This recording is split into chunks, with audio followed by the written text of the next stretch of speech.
হুর আর নীলাশা তাদের ফ্রেন্ডদের সাথে কলেজের মাঠে ঘাসের উপর বসে আছে। এখানে সকলেই তাদের প্রেমিক প্রেমিকাদের নিয়ে গল্প করছে। নীলাশা আর হুর অবাগের মতো তাদের কথা শুনছে, কারণ তারা দুজনই সিঙ্গেল। গভীর শেষে সবাই সবাইকে বিদায় জানিয়ে বাসায় হোটেলে রওনা দিল। কিন্তু নীলাশার একটু বিশেষ প্রয়োজনে হুর আর নীলাশা ওয়াশরুমে গেল। ওয়াশরুম থেকে বের হয়ে নীলাশা জামা ঠিক করতে করতে বলল, হুরের আমার মাঝে মাঝে সাধ জাগে আর সবার মতো প্রেম করার, প্রেমের জোয়ারে একটু ভেসে যেতে। কিন্তু তুই আর আমি দুই খুর কপাল অভাগী, আমাদেরকে তো কেউ প্রপোজও করে না। কাঁদো কাঁদো মুখে বলল। একটু থেমে আবার বলল, হুর তোর ইচ্ছে জাগে না?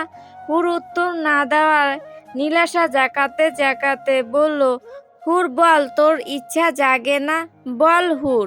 হ্যাঁ জাগে, তুই প্লিজ আর কাটা গায়ে নুনের ছিটা দিস না বোন, খুব জোরে বলল। দুজনই নাটকের ভঙ্গিতে কেঁদে উঠল। হুর আর নীলাশা দুজন বাসায় ফেরার জন্য বাসার গাড়ির জন্য গেটের দিকে যাচ্ছে, তখনই পিছন থেকে কেউ ডেকে উঠল, নীলাশা। অভিক স্যার। অভিক হুর আর নীলাশার কাছে গিয়ে দাঁড়ালো।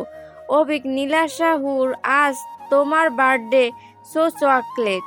হুর, কিন্তু আমাদের কাছে তো আপনাকে দেওয়ার মতো গিফট নেই। অভিষেক, ইটস ওকে, কিচ্ছু চাই না আমার তোমার থেকে।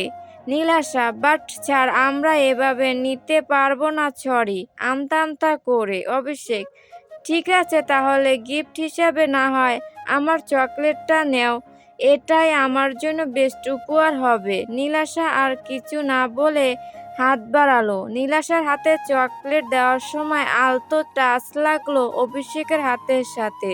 নীলাশা আর হুর গাড়িতে উঠে গিয়ে দেখলো আজ ড্রাইভার না, লামিম এসেছে।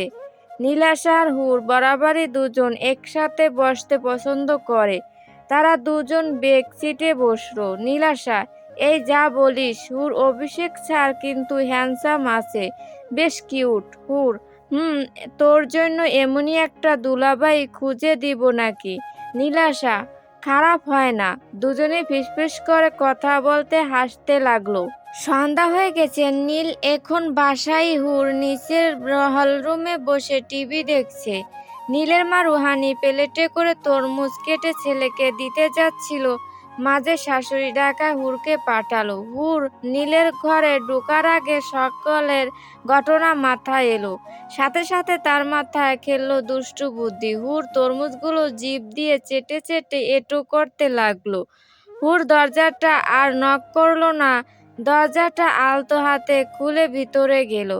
নীল খাটে আধাশোয়া হয়ে হেলান দিয়ে চোখ বুজে আছে। হুরের মুখে খেলা করছে টকঝাল মিষ্টি আর কৌতূহলী হাসি। হুর, নীল ভাই। নীল সাথে সাথেই তীক্ষ্ণ চোখে চাইল। নীলচে কালো চোখে বরাবরের মতোই তীব্র আকাঙ্ক্ষা আর গভীর আকাঙ্ক্ষ। নীল চোখ থেকে চশমাটা খুলল। আজ নীলকে পরিপাটি নয়, বড্ড এলোমেলো লাগছে। হুর, নীল ভাই তোমার জন্য বড় মা তরমুজ পাঠিয়েছে। নীল ল্যাপটপটা বন্ধ করে সাইডে রেখে বিছানা থেকে উঠে নিজস্ব হাঁটার স্টাইলে হেঁটে সোফায় গিয়ে বসলো।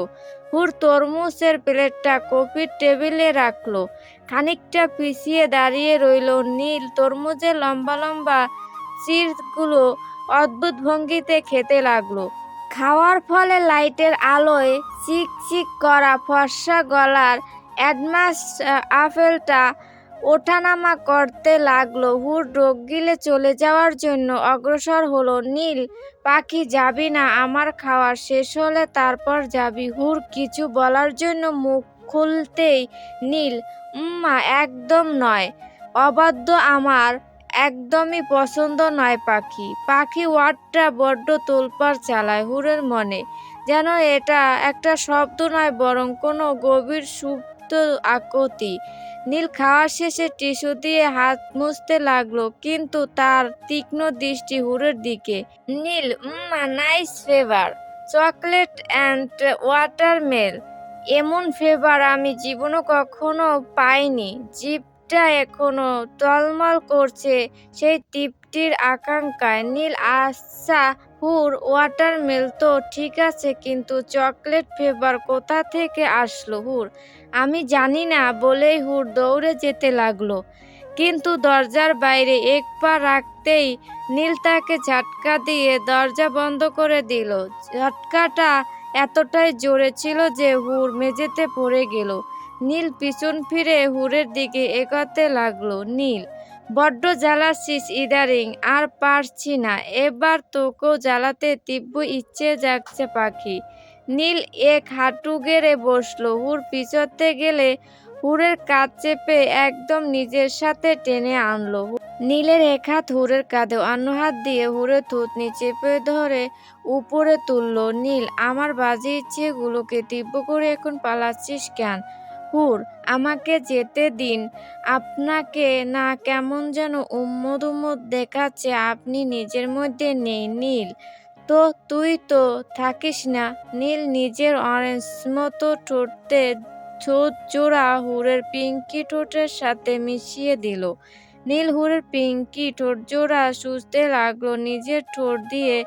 দুজনের শ্বাসই গম্ভীর হতে থাকলো বাঁধ ভাঙা উত্তেজনা আর আকাঙ্ক্ষার লাভাময় সাগরে। হুর এখন নিজেও নীলের সাথে ঠোঁট মেলাতে লাগলো। সময়ের সাথে আরো গভীর হলো তাদের চুমুক।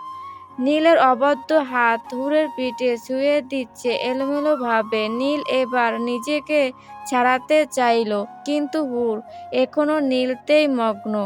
নীল নিজেকে সরিয়ে নিল। হুর এখনো অস্থির চোখে তাকিয়ে আছে।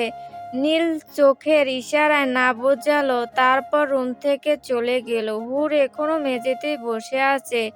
একই হয়ে গেল আমার সাথে, আর আমি কিছু টেরই পেলাম না।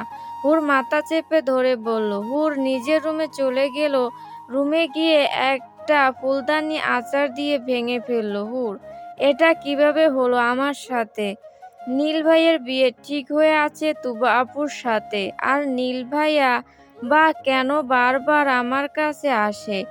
নীল ভাই তো আমায় ভালোবাসে না। ভালোবাসলে তুবা আপু না আমায় বিয়ে করতো। তার মানে নীল ভাই আমাকে ব্যবহার করছে। আর আমি বা কেন নীল ভাইকে কাছে টেনে নিচ্ছিলাম? নীল ভাইয়ের প্রতিটা উত্তম নিঃশ্বাস, হাতের এলোমেলোভাবে স্পর্শ, পাগলামিতে আমি সাড়া দিচ্ছিলাম। নীল ভাই কাছে থাকলে কেন আমার শরীরে মস্তিষ্কে ঝড় ওঠে। ভয় আর উত্তেজনার এক উতল লাভায় আমি হারিয়ে যাই। না না না, এটা হতে পারে না। এটা কখনোই সম্ভব না। আমি জানি নীল ভাইয়ের থেকে আমাকে দূরে থাকতে হবে। রাত 12টা। নীল বাসায় ফেরেনি। তার বন্ধু সাফিন অনুপমের সাথে আছে। নীল সিগারেট টানছে। সাফিন, ভাই এবার থাম প্লিজ, আর না, অলরেডি 3 প্যাকেট শেষ করে ফেলেছিস। অনুপম, তোর এই পাগলামি তোকে শেষ করে দিবে। একদিন পুরোপুরি দেখে নিস। নীল, যাকে আমি কখনোই নিজের সাথে জড়াতে চাইনি, সবসময় যাকে দূরে রাখতে চেয়েছি, সেই কেন আমার হৃদয়ের গভীর ক্ষত। তাকে ছেড়ে দেওয়ার কল্পনাও আমার জন্য মৃত্যুর সমান। একবার তাকে দেখার জন্য কলিজাটা ছিদ্র হয়ে যায়। আমার এমন কেন হয় অনুপম? আমার জীবনে এত ক্লান্তির মাঝেও সে আমার এক কণা সুখ। অনুপম আর সাফিন নীলকে সান্ত্বনা দেওয়ার বাসাটাও হারিয়ে ফেলল এবার। আর কেউ না জানুক, অনুপম আর সাফিন জানে নীল কতটা ভালোবাসে হুরকে। হুর হলো নীলের একান্ত দুর্বলতা, কিন্তু এই দুর্বলতায় তাকে হয়তোবা একদিন শেষ করে দিবে। সকাল হয়ে গেছে, স্বাভাবিক নিয়মেই সব চলছে সরকার বাড়িতে, তবে নীল নেই। নীল সকালেই ফোন দিয়ে জানিয়েছে সে বন্ধুদের সাথে ট্যুরে গেছে। কবে ফিরবে তা ঠিক নেই। আজ লামিম আর হুরের তাদের নানুবাড়ি যাওয়ার দিন। তারা নানুবাড়ি যাবে হুর আর নীলাশা কলেজ থেকে আসলে। হুর আর নীলাশার ইংলিশ ক্লাস চলছে। অভিষেক স্যার ক্লাস নিচ্ছে। ক্লাস শেষে অভিষেক হুর আর নীলাশাকে বলে গেল যেন তারা ছুটির পর তার সাথে দেখা করে। ভালো লাগলে অবশ্যই লাইক ও সাবস্ক্রাইব করে দেবেন।